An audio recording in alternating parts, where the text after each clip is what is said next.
8 টাকা করেই যাওয়া যাবে কেদারনাথ। এখানে কেদারনাথ সহ কিন্তু টোটাল 12টা জ্যোতির্লিঙ্গের মন্দির স্থাপন করা হয়েছে, যা পুরো ভারতবর্ষের বিভিন্ন জায়গায় রয়েছে। আর সত্যি ধন্যবাদ যে মন্দির কর্তৃপক্ষকে, যারা এই 12টা জ্যোতির্লিঙ্গ একসাথে দেখার ব্যবস্থা করে দিয়েছে। এতক্ষণ আমি যে কেদারনাথটার কথা বলছিলাম, আমি কিন্তু এখন সেই কেদারনাথের সামনেই দাঁড়িয়ে।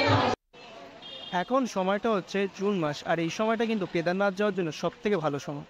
কিন্তু ওই যে কথায় আছে, ইচ্ছা থাকলেই উপায় হয় না। তাই যাদের উপায় নেই, তো তাদের জন্যই আজকে একটা নতুন জায়গা খুঁজে পেয়েছি, যেটা হচ্ছে হাওড়ার শালকিয়াতে বাদাঘাটে রয়েছে। এটা কিন্তু কেদারনাথ না, তবে কিন্তু এটাকে মিনি কেদারনাথ বলা যেতে পারে। আর এই কেদারনাথে যেতে হবে আইটলা ঘাট থেকে বাদাঘাটের জন্য লঞ্চ ধরতে হবে। তো এখান থেকে আমরা যাব হচ্ছে আইটলা ঘাটের লঞ্চ ঘাটের দিকে, আর ওখান থেকে ধরে নেব লঞ্চ। টাকা দুটো বাদাঘাট। আর এই বাদাঘাট যেতে হলে কিন্তু মাত্র টিকিটার জন্য মাত্র খরচা হবে 8 টাকা। ঠিক আছে, 8 টাকা করেই যাওয়া যাবে কেদারনাথ, মানে মিনি কেদারনাথ। ঠিক আছে, আর ওই কেদারনাথ যেতে হলে কিন্তু পাহাড় চড়তে হয়, কিন্তু এই কেদারনাথ যেতে গেলে কিন্তু কোনো পাহাড় দরকার হবে না। এটার জন্য লঞ্চ চড়তে হবে। আমরা এখন লঞ্চে উঠে গেছি, আর লঞ্চে করে এই গরমকালে বাদাঘাট যাওয়ার মজাটা কিন্তু আলাদা। কারণ এই গরমকালে যেটা সব থেকে বেশি স্বস্তির, সেটা হচ্ছে গঙ্গার এই পুকুরে হাওয়া। এটাই কিন্তু গরমকালে সব থেকে বেশি ভালো লাগে। আর আজকের এই ট্রিপে কিন্তু আমার সঙ্গী হচ্ছে অহন। এই লঞ্চ সার্ভিসটা কিন্তু সকাল 5:30 থেকে রাত্রি 9:30 পর্যন্ত খোলা থাকে। বাদাঘাটে নামার পর যেখান থেকে হাওড়া যাওয়ার অটোগুলো ছাড়ে, সেখান থেকে কিন্তু আমাদের ঘুরে যেতে হবে বাদিক। আর এই বাদিকে কিন্তু এই যে মন্দিরটার কথা বলছিলাম, সেই বাদিকে কিন্তু রয়েছে মন্দিরটা। বাদিকে ঘুরে কিছুটা হাঁটার পরেই কিন্তু মন্দিরের মেন গেটটা। কিন্তু দুঃখের বিষয় এটাই যে মেনটেনেন্সের কাজের জন্য আমরা কিন্তু প্রথম গেট দিয়ে ঢুকতে পারিনি। তাই আমরা এখন ঢুকছি পেছন গেট দিয়ে। আর এই পেছন গেট দিয়ে ঢোকার পরেই দেখাবো সেই মিনি কেদারনাথ। অ্যাকচুয়ালি এটা কিন্তু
হচ্ছে ভীম শঙ্কর, আর এই হচ্ছে তার মূর্তি।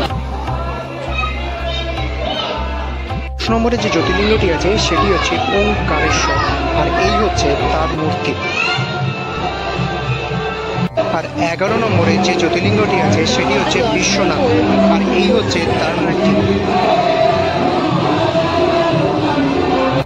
আর অবশেষে সব থেকে শেষ যে জ্যোতির্লিঙ্গটি আছে সেটি হচ্ছে ঘুষ্মেশ্বর, আর এটি হচ্ছে তার মূর্তি। আমরা কিন্তু ঘুরে দেখে নিয়েছি টোটাল 12টা জ্যোতির্লিঙ্গ, আর সত্যি একই জায়গায় এই 12টা জ্যোতির্লিঙ্গ দেখে কিন্তু সত্যি খুব ভালো লাগছে, যেটা সব বাঙালিকে, সব সনাতন ধর্মী লোকেদেরই একটাই স্বপ্ন, এই 12টা জ্যোতির্লিঙ্গ একসাথে ঘুরে দেখা। আর আমরা কিন্তু সেটা আজকে ঘুরে দেখে নিয়েছি একই জায়গাতে একসাথে 12টা। এখানে যেই 12টা জ্যোতির্লিঙ্গ করা হয়েছে সেই 12টা জ্যোতির্লিঙ্গ কিন্তু প্রতিদিন পুজো করা হয়।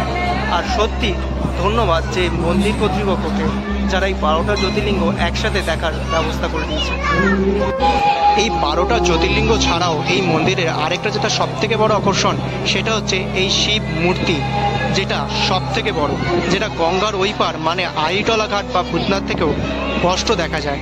আর এইখানে বলা হয় যে এই যে মাথার মধ্যে যে চূড়াটা রয়েছে সেই চূড়া থেকে কিন্তু জল বেরিয়ে সেটা গঙ্গায় পড়ে, আর এই সামনেই হচ্ছে আমাদের গঙ্গা, আর এই জলটা কিন্তু এই গঙ্গাতে এসেই পড়ে। আর এই মূর্তির আরেকটা যেটা ব্যাপার আমার খুব ভালো লাগলো, এই মূর্তিতে কিন্তু শিবের টোটাল 4টে মাথা আছে, যেটা চারিদিক দিয়ে দেখা যাবে। এই 4টে মাথার আসল কারণটা কিন্তু আমি সত্যিই জানি না, তোমরা যদি জেনে থাকো তাহলে কিন্তু অবশ্যই কমেন্টে আমাকে জানিও। এই 12টা জ্যোতির্লিঙ্গ আর মন্দিরটা ঘুরে কিন্তু আমার খুব ভালো লাগলো। তোর কিরকম লাগলো? খুব সত্যি মন্দিরটা কিন্তু খুব সুন্দর। যারা হাওড়ায় থাকো বা বাদাঘাটে থাকো তারা তো অনেকবারই আসো, কিন্তু যারা কলকাতার ওদিকে থাকো আর যারা আসোনি এখনো পর্যন্ত তারা কিন্তু অবশ্যই একবার এসে ঘুরে যাও মন্দিরটা। অনেকেই জানে না এই মন্দিরটার ব্যাপারে, তারা এখানে এসে যেন দেখে যায় একবার। খুব সুন্দর, খুব সুন্দর। আর এই সন্ধেবেলা যেটা হয় মন্দিরের সামনেটা, যেহেতু পাশেই গঙ্গা, গঙ্গা থেকে কিন্তু খুব সুন্দর একটা হাওয়া আসে। তো গরমকালে এখানে কিন্তু ঘুরতে আসার জন্য সব থেকে ভালো জায়গা একটা সন্ধেবেলায়। তো দেরি করো না, চলে এসো। বাদাঘাটের এই মন্দিরটা ঘুরে আমরা কিন্তু এখন বাদাঘাট ছেড়ে আবার যাচ্ছি কলকাতার দিকে, সেই আবার লঞ্চে করে গঙ্গাবাড়িতে। ওখান থেকে আমরা বেরিয়ে গেছি আর চলে এসেছি বাগবাজারে। বাগবাজারে এসে কিছু খাওয়া দাওয়া করে এখন বাড়ি যাব।